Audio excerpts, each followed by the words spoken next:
Muito bem, estamos com a nossa Economia e Desenvolvimento, sempre lembrando, nós estamos há 22 anos no ar, né?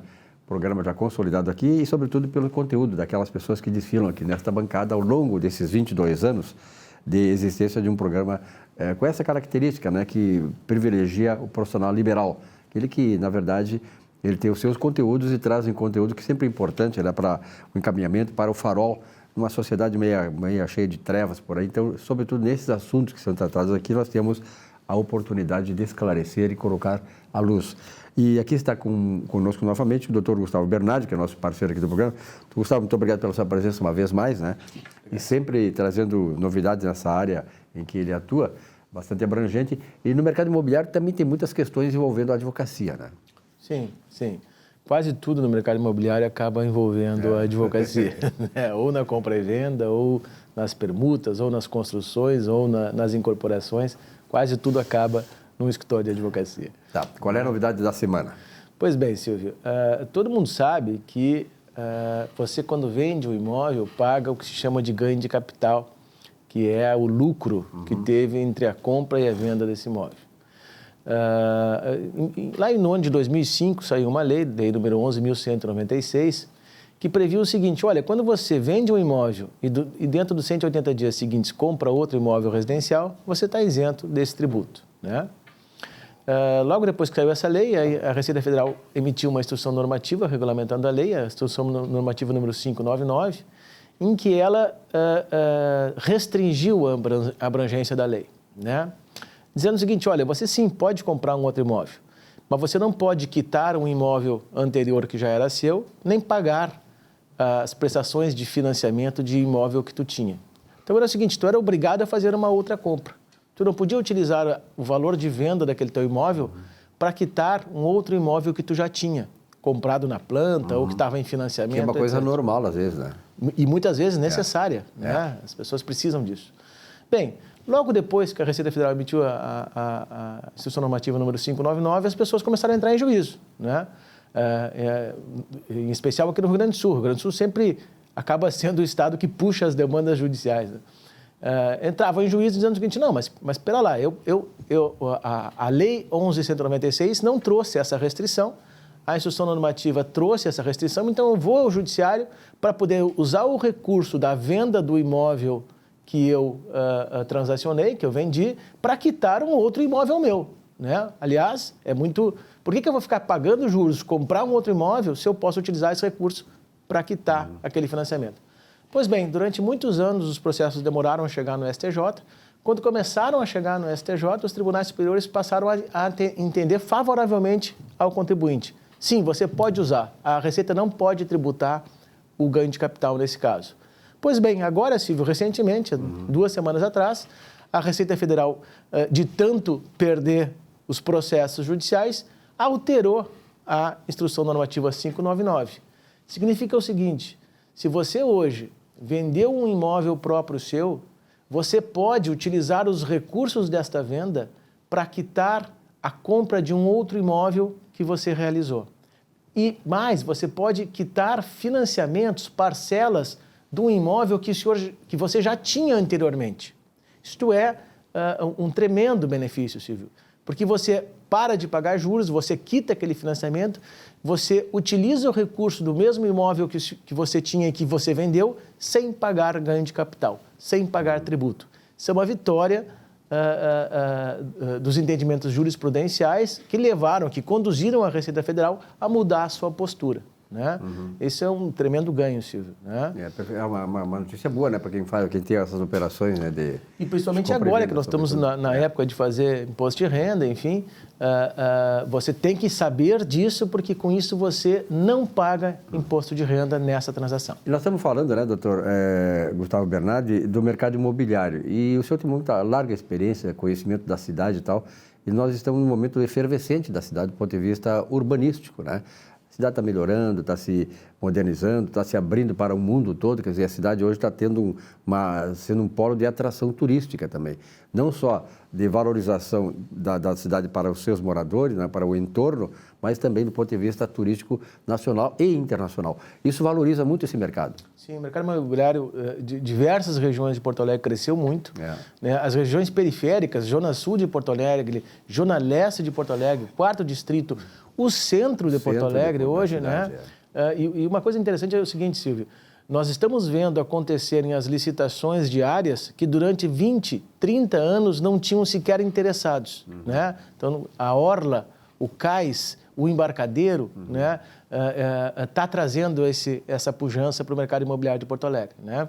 O que me assusta um pouco é os preços que estão sendo praticados hoje nos imóveis novos, né? Ou seja, isso vem a reboque da valorização do mercado imobiliário, né? Então, o mercado ainda está testando até onde o comprador vai, até onde o bolso do comprador alcança este imóvel, né? Mas sim, Porto Alegre está num movimento crescente. Houve agora, na terça-feira da semana passada, um congresso em São Paulo sobre o mercado imobiliário. Se falou muito de Porto Alegre, se falou muito da região litorânea de Porto Alegre, né? E se estabeleceu uma meia-vida desse boom de, no mínimo, 5 anos. Ou seja, nós ainda vamos ter mais 5 anos de explosão do mercado imobiliário. Qual é hoje, digamos assim, o bairro, fora o centro da cidade que está sendo revitalizado, falaste muito bem, né? O 4º Distrito e tal. O 4º Distrito é uma coisa muito particular, né? Porque o 4º Distrito ele fica numa zona extremamente nobre da cidade. Ele está ali na freeway, está na saída da cidade, da entrada da cidade, quer dizer... Então, ele, de certa maneira, é um cartão postal para quem chega na cidade. Quem vem de avião, por exemplo, a primeira coisa que antes do aeroporto é o 4º Distrito. Quer dizer, aquilo ali também era uma área que carecia desta atenção da autoridade, da sociedade, né? Eu sempre digo para os empreendedores que nos procuram, o empreendedor imobiliário ele precisa de muito pouca coisa do ente público, né? Ele precisa de saneamento e via, né? O que ainda ocorre um pouco em Porto Alegre é a questão saneamento. Por exemplo, o 4º Distrito tem um problema sério de saneamento. O 4º Distrito teve um lixão ali que contaminou o solo de uma região muito extensa. É verdade. Então, o empreendedor, quando vai fazer o empreendimento ali, ele é obrigado empreendedor, limpar o solo que o ente público sujou com um lixão público que tinha ali, né? Então, isso muitas vezes dificulta o desenvolvimento de determinadas áreas. O que ocorre é que hoje a tecnologia vem avançando nesse segmento e você já começa a ter estudos de viabilidade econômica para determinados empreendimentos que antes não poderiam fazer. O 4º Distrito, ele é a bola da vez, né? Desde que o ente público entenda que tem que auxiliar o empreendedor em acesso viário e saneamento. Né?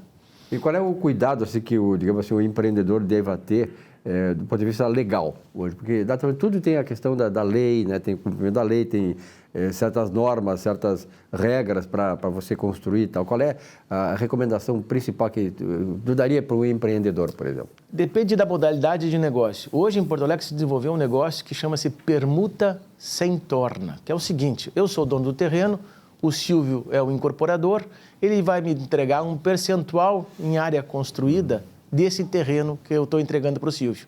E vai construir em cima do meu terreno, vai criar uma SPE, uma sociedade de propósito específico, vai vender e vai me entregar um número X de imóveis dentro desse empreendimento, né? Esse é um negócio altamente complexo, o empreendedor tem que ter uma assessoria jurídica para realizar isso, o terreneiro, o dono do terreno tem que estar bem assessorado, porque existem uma série de nuances durante esse empreendimento. O empreendimento não sair, ou ele sair de forma diferente daquilo que foi contratado, ou a valorização do empreendimento não ser aquela prevista, questões tributárias, questões trabalhistas. Então, quem vai empreender no mercado imobiliário tem que entender que não dá mais para fazer de forma amadora.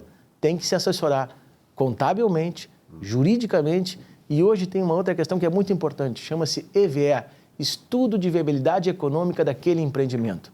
As pessoas têm que fazer isso, as empresas são obrigadas a fazer isso, porque é isso que modula qual é o reflexo econômico que aquele negócio vai ter na vida da empresa, na vida do empreendedor. Agora, a cidade está uma efervescência, né? Eu noto assim, porque nós tivemos agora a Esquadrilha da Fumaça aí essa semana, né? Lindíssimo show. Show maravilhoso, 250 anos de Porto Alegre. Eu nunca vi um evento desse num dia de semana, à tarde, juntar tanta gente, milhares de pessoas que foram lá. Por quê? Por várias razões. 250 anos de Porto Alegre, uma nova forma de ver a cidade, quer dizer, nós estamos um ar arejado, mais de desenvolvimento, quer dizer, as pessoas estão animadas, vão para o parque, vão ali para a orla, quer dizer, tudo ali se juntou e está proporcionando assim uma propulsão muito grande assim de vida na cidade. Não, em especial, se tu observar, o evento foi feito num local que foi recentemente remodelado pela cidade. Exatamente. Né? Então, aquilo ali também é uma valorização. E o Porto Alegrense valorizando os investimentos que se fizeram nesses locais novos de Porto Alegre. A nova orla de Porto Alegre. E vem os 250 anos de Porto Alegre, está sendo comemorado como nunca. Eu nunca imaginei, sinceramente, viu, Bernardo? Eu estou aqui desde 67, eu vim de Uruguaiana. E realmente eu nunca vi Porto Alegre tão efervescente. Assim, Porto Alegre está se mostrando assim, para o mundo que é um ponto, né, de atração. Quer dizer, tem tanta coisa para explorar aqui. Lá em São Paulo se falou muito de Porto Alegre, e em especial se falou do baile da cidade de Porto Alegre, que nós tínhamos até comentado aqui, né, que reuniu uma quantidade enorme de pessoas, sem um problema qualquer que se deu ali. Não, Porto Alegre... E Porto Alegre está sendo também conhecida como uma cidade tecnológica. Muito se ouve disso lá no centro do país. Com certeza. A PUC aí tem um papel importante nisso aí, junto com a autoridade municipal. Bernardo, obrigado pela tua presença aqui. Um abraço, Silvio. Bom, nós ficamos por aqui pelo nosso Economia e Desenvolvimento. Uma boa semana de trabalho a todos vocês. Semana que vem, um novo encontro. Até lá.